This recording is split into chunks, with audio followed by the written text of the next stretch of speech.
दोस्तों, आज बात करेंगे संविधान की। और संविधान में जो स्टार्टिंग से जहाँ से मतलब संविधान की प्रस्तावना है या संविधान में कौन कौन से पार्ट हैं, अनुसूचियाँ हैं, तो वहाँ से हम स्टार्ट करेंगे। तो किसी को अगर डाउट हो कि संविधान की क्लास फर्स्ट से चलाई जाए तो ये पहली क्लास है संविधान की। तो देखो, हमारी जो क्लासेस का नाम है जेडी क्लासेस। और ये मतलब पॉलिटिकल की और हिस्ट्री की और इसके अलावा मैथ्स की और रीजनिंग की, इनके लिए बेस्ट कोचिंग है। सीकर की सबसे बेस्ट कोचिंग है। तो चलिए हम स्टार्ट करते हैं आपका संविधान और स्टार्टिंग से। देखो, हम बात करते हैं हमारे संविधान में है क्या क्या। मूल रूप से एक तो हम बात करते हैं मूल संविधान की।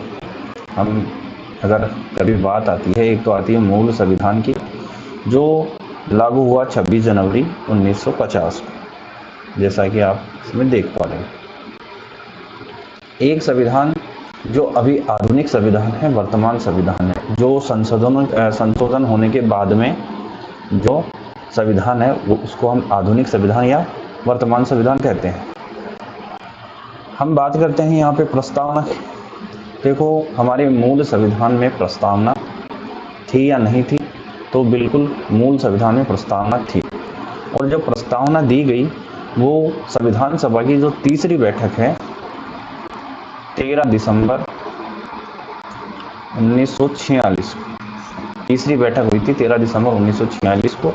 इसी में पंडित जवाहरलाल नेहरू के द्वारा संविधान की उद्देशिका पेश की गई।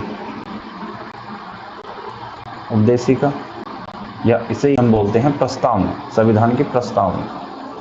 बाद में क्या हुआ, जब 42वां संविधान संशोधन लाया गया इंदिरा गांधी के द्वारा, तो उस समय इसमें 3 शब्द और जोड़े गए: समाजवादी, सोशलिस्ट, धर्मनिरपेक्ष सेकुलर, और अखंडता, इंटेग्रिटी।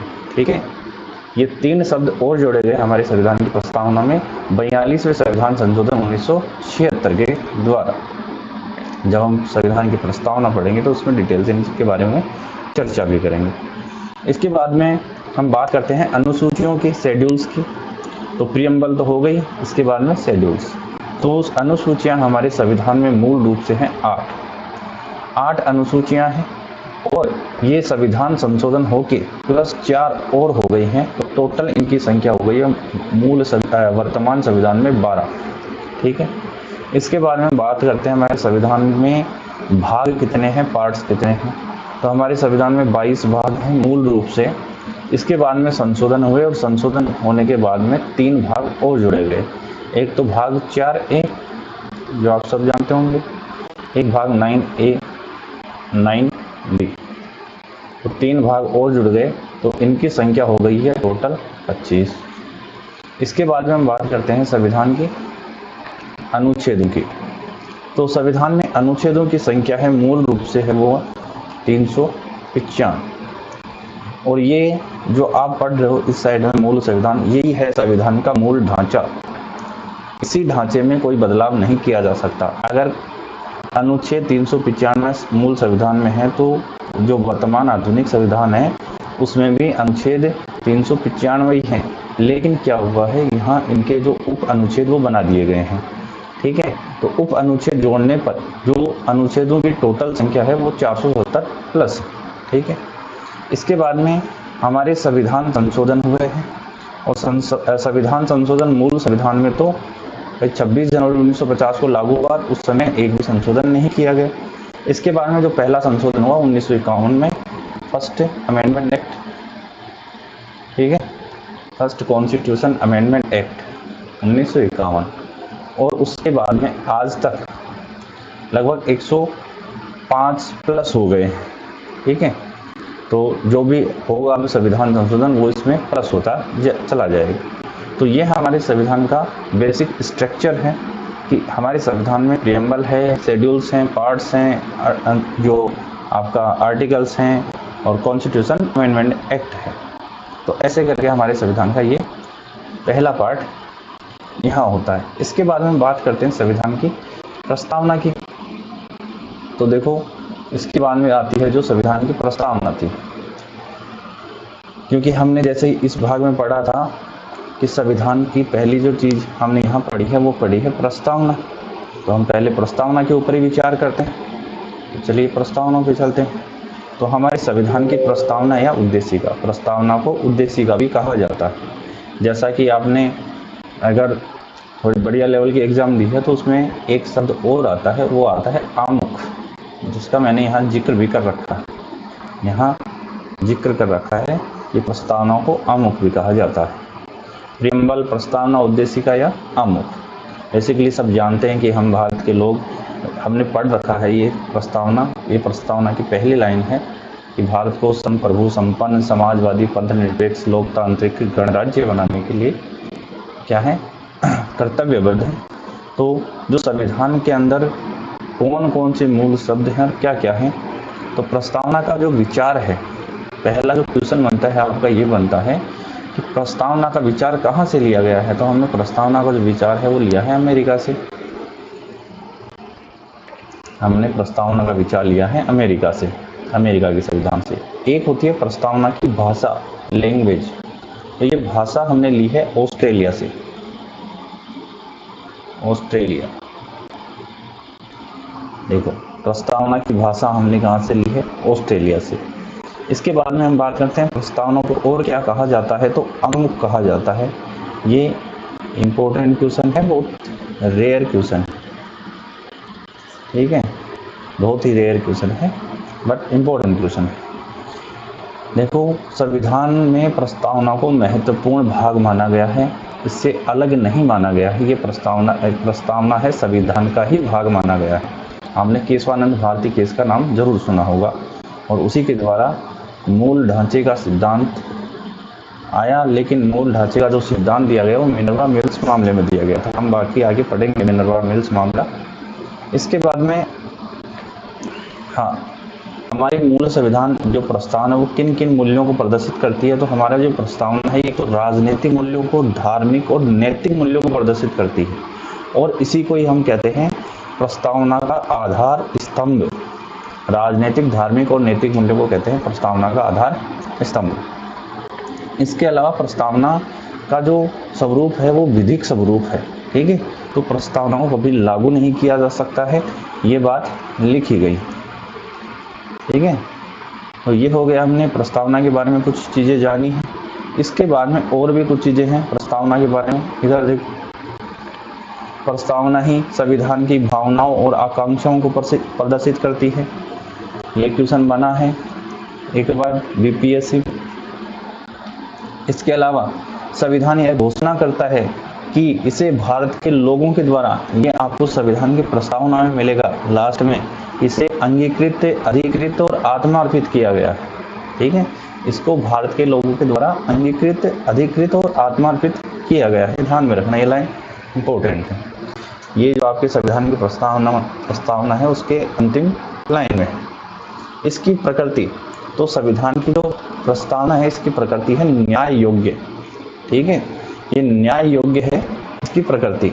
इसके अलावा इस भारत की संप्रभुता लोगों में ही निहित है। यहाँ कुछ टाइपिंग मिस्टेक हुई है, ठीक है। संप्रभुता किसमें निहित है, भारत के लोगों में।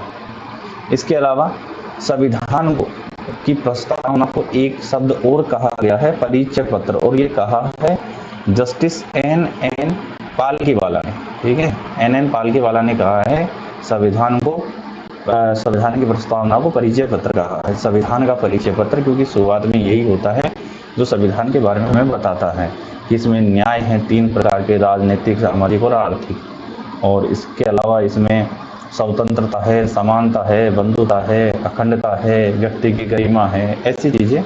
तो ये परिचय पत्र हो जाता है। इसके अलावा के.एम. मुंशी ने इसको कहा है जन्म कुंडली। यहाँ दे, के.एम. मुंशी ने इसको कहा है जन्म कुंडली। बार बार रिपीट होने वाला क्वेश्चन है कि प्रस्तावना को जन्म कुंडली किसने कहा है, तो के.एम. मुंशी ने कहा है, ठीक है। इसके अलावा एक इम्पोर्टेंट क्वेश्चन ये बनता है अर्नेस्ट बार्कर का कि संविधान निर्माताओं के मन की कुंजी किसने कहा है, तो वो कहा है अर्नेस्ट बार्कर ने। ठीक है, संविधान को संविधान निर्माताओं के मन की कुंजी किसने कहा है, तो अर्नेस्ट बार्कर ने कहा है। ठीक है, इसके बाद में हम थोड़ा आगे चलेंगे तो हमें संविधान का जो बेसिक प्रस्तावना का जो बेसिक स्ट्रक्चर है वो समझने की थोड़ी ज़रूरत है कि उसमें कौन कौन से शब्द हैं और क्या क्या है। सबसे पहले मैं आपको संविधान की प्रस्तावना दिखा देता हूँ। देखिए, ये हमारे संविधान की प्रस्तावना है, आप सबने देख रखी होगी। इसमें लिखा है, हम भारत के लोग भारत को एक संप्रभु संपन्न समाजवादी पंथनिरपेक्ष लोकतंत्रात्मक गणराज्य, ये 5 शब्द हैं जो इम्पोर्टेंट हैं और इनको क्रम वाइज से याद रखना होगा। संप्रभु संपन्न, समाजवादी, पंथनिरपेक्ष, लोकतंत्रात्मक और गणराज्य, ये 5 मतलब हम बोलेंगे सॉवरेन, सोशलिस्ट, सेक्युलर, डेमोक्रेटिक और रिपब्लिक, ऐसे करके ये 5 हो गए हैं। ठीक है, इसके अलावा इसमें 3 प्रकार का आपको न्याय दिखाई दे रहा होगा, सामाजिक, आर्थिक और राजनीतिक। ठीक है, ये 3 प्रकार का न्याय है। इसके अलावा 5 प्रकार की स्वतंत्रता है, विचार, अभिव्यक्ति, विश्वास, श्रद्धा और उपासना की स्वतंत्रता। तो 5 प्रकार की स्वतंत्रता हो गई। प्रतिष्ठा और अवसर की समानता हो गई, तो समानता है 2 प्रकार की।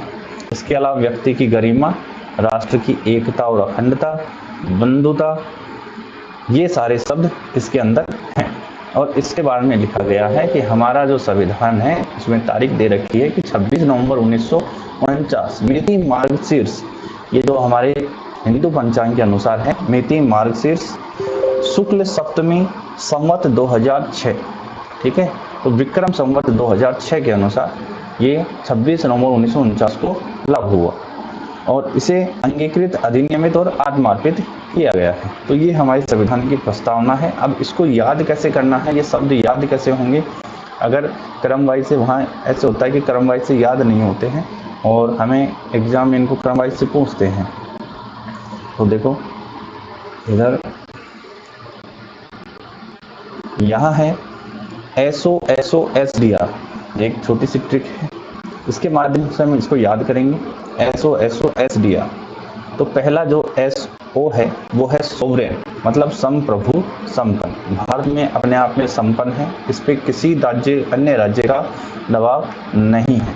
ठीक है, तो ये हो गया संप्रभु संपन्न। इसके एक एक वर्ड को भी हम समझेंगे। इसके बाद में दूसरा शब्द है सोशलिस्ट, समाजवादी, मतलब हर जाति, हर धर्म, हर वर्ग और किसी भी प्रकार का भेदभाव किए बिना। ठीक है, तो जो समाज है हमारा, जो यहाँ की विचारधारा वो है समाजवादी विचारधारा। ठीक है, और यहाँ समाजवादी के लिए एक आपके जवाहरलाल नेहरू ने कहा था कि मैं समाजवादी हूँ, समाजवादी मेरा क्या है, लक्ष्य है, आपको पता होगा, ये जवाहरलाल नेहरू का कथन है। इसके अलावा अगला शब्द है वो है सेक्युलर। इसको आप सेक्युलर को पंथ निरपेक्ष, धर्म निरपेक्ष, कि भारत राष्ट्र है ये सभी धर्मों को मानने वाला है और इसका कोई स्पेसिफिक धर्म नहीं है। ये शब्द भी 42वें संविधान संशोधन के द्वारा जोड़ा गया है। ठीक है, आपको बता दिया था कि समाजवादी, पंथ निरपेक्ष और इंटेग्रिटी, ये 3 शब्द जोड़े गए हैं 42वें संविधान संशोधन के द्वारा। ठीक है, इसके बाद में है डेमोक्रेटिक। भारत में क्या है, लोकतंत्र है और भारत एक लोकतांत्रिक देश है। इसके अलावा अगला शब्द है रिपब्लिक, गणतंत्र, और गणतंत्र या गणराज्य, गणराज्य शब्द भी है। और इसका अर्थ है कि यहाँ का जो यहाँ का जो अध्यक्ष होगा वो होगा अप्रत्यक्ष निर्वाचित, ना कि वंशानुगत, कि राजा का बेटा राजा नहीं होगा, उत्तराधिकार वाला सिस्टम खत्म है, इधर जो भी होगा वो निर्वाचन के द्वारा होगा। ठीक है, ऐसे करके ये 5 शब्द हो गए। इसके बाद में देखो, आप इसको ऐसे याद कर सकते हो, SOSO, 2 बार SOSO, फिर SDR, SOSOSDR, ये आप याद कर सकते हो, SDR। तो पहला शब्द सोवरेन, दूसरा सोशलिस्ट, तीसरा सेक्युलर, चौथा है डेमोक्रेटिक, पांचवा है रिपब्लिक। तो सिंपल से तरीके से याद हो जाएंगे, वहाँ आपको कोई परेशानी नहीं आएगी, क्योंकि वहाँ पे जो क्रम वाइज जो आपको देता है कि इनमें से किसका क्रम सही है, किसका क्रम गलत है, अवरोही आरोही, तो ये वहाँ पूछता है। इसके बाद में जो और हमारे संविधान में क्या है, कौन कौन से शब्द हैं जो दिए गए हैं, तो हमारे संविधान में 5 ये शब्द हैं जो मैंने यहाँ लिखे हैं।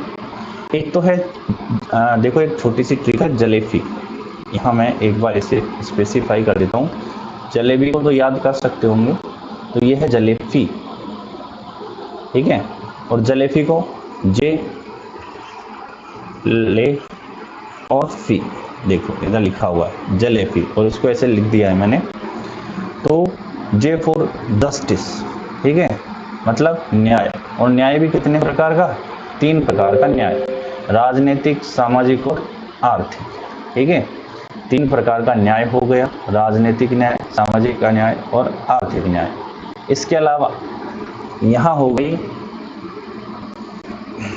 स्वतंत्रता, ठीक है, लिबर्टी या स्वतंत्रता।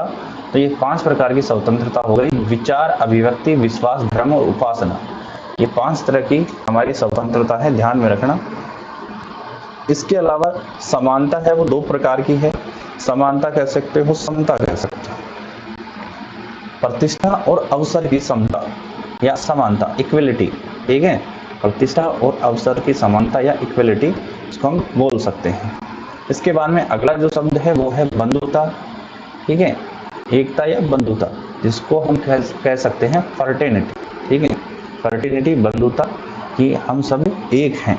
इसके अलावा अखंडता, कि भारत अखंड है और इसके टुकड़े नहीं किए जा सकते, किसी भी भाग के टुकड़े नहीं किए जा सकते, उसको हम इंटीग्रिटी कहते हैं। तो ऐसे करके कुछ 5 शब्द हैं, तो इनको आप बेसिक एक ट्रिक से याद कर सकते हो। जलेफी, जे फॉर जस्टिस, न्याय 3 प्रकार का, एल फॉर लिबर्टी, स्वतंत्रता 5 प्रकार की, ई फॉर इक्वलिटी, समानता 2 प्रकार की, एफ फॉर फर्टिनिटी, बंधुता, और आई फॉर इंटेग्रिटी, अखंडता। और एक जो शब्द रह गया है वो ध्यान में रखना, व्यक्ति की गरिमा। ये भी शब्द है, व्यक्ति की गरिमा,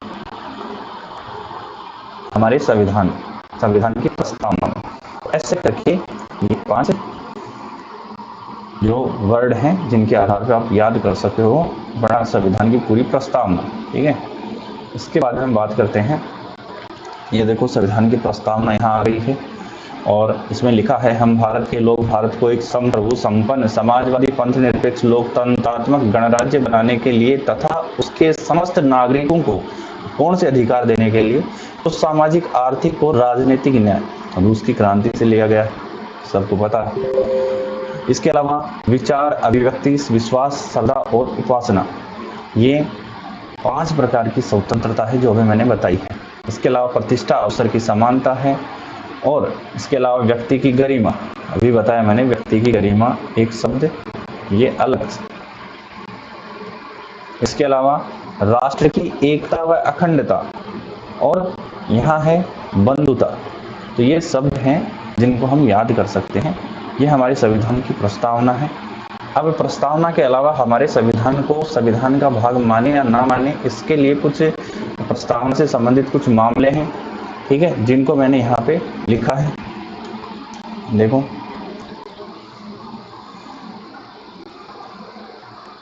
यहाँ दिखाई दे रहा होगा, प्रस्तावना से संबंधित कुछ मामले हैं।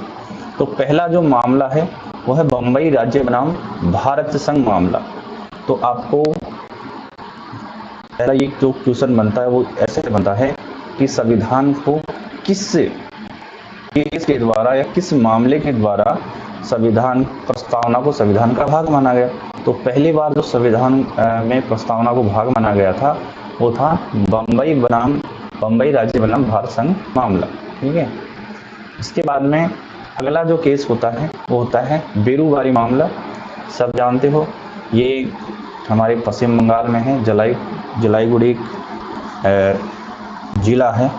तो वहाँ का एक क्षेत्र है जो बंगाल से लगता है। उस समय पाकिस्तान था, पूर्वी पाकिस्तान। तो वहाँ का क्षेत्र में ये विवाद हुआ था, जिसे हम नेहरू नून समझौते के नाम से भी जानते हैं। ठीक है, बेरूबारी मामला, नेहरू नून, यहाँ मैं लिख देता हूँ, आगे पढ़ेंगे।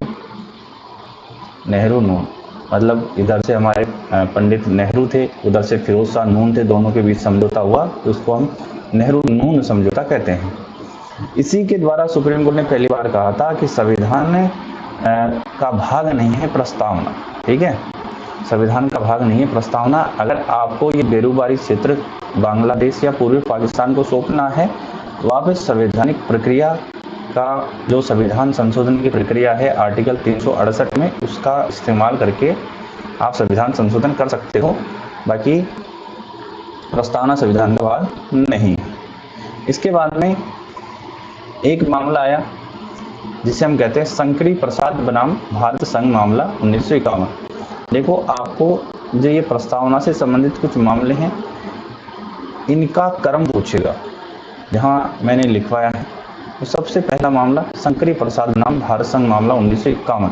वो आपको यही क्वेश्चन, जैसे यूपीपीएससी, आपके आरएएस के एग्ज़ाम हो गए, बीपीपीएससी के एग्ज़ाम हो गए, एमपीपीएससी के एग्ज़ाम हो गए, तो उनमें ये पूछता है, उनमें क्रम वाइज पूछता है। ठीक है, उसके अलावा एक मामला है सज्जन सिंह बनाम राजस्थान राज्य, 1965 में हुआ है। ठीक है, और इसमें जो निर्णय दिया गया है वो मूल अधिकारों से संबंधित दिया गया था कि मूल अधिकारों में संशोधन कर सकती है संसद। ठीक है, इसके अलावा जो एक मामला है वो है गोलकनाथ बनाम पंजाब स्टेट। तो इसी के तहत ऊपर वाले दोनों मामलों को, मतलब एक तो सज्जन सिंह बनाम राजस्थान स्टेट, और एक आपका जो बेरूबारी मामला हुआ है 1960, उनका फैसला पलट दिया था। इस मामले के तहत गोलकनाथ, ये दो भाई थे, उन्होंने पंजाब में अर्जी लगाई थी अपनी ज़मीनों को लेके। ठीक है, सुप्रीम कोर्ट ने ऊपर वाले दोनों मामलों को पलटते हुए मूल अधिकारों के संशोधन पर रोक लगा दी। ठीक है, तो सज्जन सिंह मामले पे रोक लगी, किस मामले के तहत? गोलकनाथ बनाम मामले के तहत। इसके अलावा अंत में हम चलते हैं केशवानंद भारती केस, सबसे इम्पोर्टेंट है, सबसे ज़्यादा पूछा जाता है। तो आपको पता होगा केशवानंद भारती केस 24 अप्रैल, ये डेट बहुत इम्पोर्टेंट है, 1973 को हुआ केशवानंद भारती केस। और इसी के तहत पहली बार संविधान में प्रस्तावना का अभिन्न अंग, मतलब प्रस्तावना को संविधान का अभिन्न अंग माना गया। ठीक है, और यहीं पे मूल ढांचे के सिद्धांत की रूपरेखा दी गई। तो देखो, मूल ढांचे का सिद्धांत नहीं दिया गया, लेकिन यहाँ पे मूल ढांचे के बारे में बताया गया। ठीक है, मूल ढांचे का जो सिद्धांत वो मिनर्वा मिल्स मामला था, मिनर्वा मिल्स बनाम भारत संघ मामला 1980, उसी के तहत मूल ढांचे का सिद्धांत दिया गया था। तो आप ध्यान में रखना कि मूल ढांचे का सिद्धांत मिनर्वा मिल्स बनाम भारत संघ मामले में आया और केशवानंद भारती में इसकी रूपरेखा दी गई। ठीक है, तो ऐसे करके ये आपकी प्रस्तावना कंप्लीट होती है। देखो, प्रस्तावना से केशवानंद भारती केस इतना इम्पोर्टेंट है कि इसी के तहत प्रस्तावना को संविधान का अभिन्न अंग माना गया। और आपसे पूछे कि किस मामले के तहत प्रस्तावना को संविधान का अंग नहीं माना गया, तो वो था बेरूबारी मामला। अभी बताया, बेरूबारी मामला 1960। इसके तहत प्रस्तावना को पहली बार नकार दिया गया कि संविधान का भाग नहीं, और केशवानंद भारती केस से उसको अपना लिया गया। वैसे करके याद रखना। आज की क्लास आपको समझ में आई होगी। अगर इसमें कुछ चीज़ें रह भी गई हैं तो हम नेक्स्ट क्लास में इनके बारे में चर्चा कर लेंगे, और जो भी आपका डाउट हो आप कमेंट सेक्शन में उनको छोड़ देना, मैं देख के आपको बता दूंगा। ठीक है, तो हमारे चैनल को ज़्यादा से ज़्यादा सब्सक्राइब करें। जेडी क्लास पे और भी क्लास आपको मिलेंगी, मैथ्स की, जो आपकी रीजनिंग की, हिस्ट्री की, पॉलिटिकल की। धीरे धीरे एक मतलब 0 से टॉप लेवल तक का सिलेबस आपका करवाया जाएगा। ठीक है, तो हमारे चैनल से जुड़े रहें, और बाकी अपने छोटे भाई बहनों जो तैयारी करें उनको भी जोड़ें। धन्यवाद।